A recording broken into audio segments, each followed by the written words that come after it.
Dozens of West Virginians are being forced to rebuild after June 14th's deadly storms. It's where we begin this evening. Thank you for joining us. I'm Jamie Baker. And I'm Dylan Cleland. Now they're looking for any financial help they can get. News 9's Olivia Zinn sat down with local legislators and takes a deep dive into funds that are at a halt.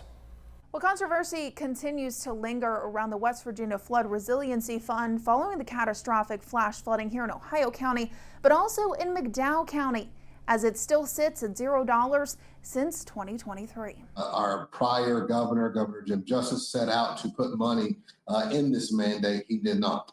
And then fast forward, we have Governor Morrisey, who said there would be money put in there, and it was not. Democratic delegates Shawn Hornbuckle and Fluharty brought forth an amendment in hopes of allocating $50 million toward flood prevention. It was shot down 75-19. Now, with this funding, measures could be taken prior to a natural disaster, whether that be dredging the waterways or reassuring the bridges. We're going to continue to have issues with flooding. We have to do something now. The money would have come out of the state's rainy day fund, which sits at $1.3 billion. Many Republicans were not in favor, saying they were worried about where the money is coming from.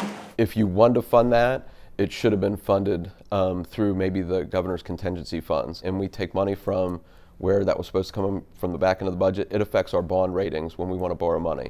Hornbuckle and Fluharty note a nationwide study that indicates West Virginia could be the most susceptible state for flash flooding. Everyone was saying this is a once in a century type flood or a once in a 100-year type flood. Talking about the preventative measures and with this preventative funds, how does that even correlate when you can't even prevent something like that? Well, we get told this is a once in a 100-year flood, but we hear that monthly throughout the state of West Virginia. You know, things have changed. We don't get normal rains anymore. Let's be real. Climate change is a real thing, and how we react to that tells a lot about how we are as a government and as a people reacting. And have we had proper measures in place, maybe the flooding here in Ohio County wouldn't have been as severe. Maybe we wouldn't have lost 9 lives, and that's what proactive government does. So this House bill, it got shot down. Yeah. What are the next steps?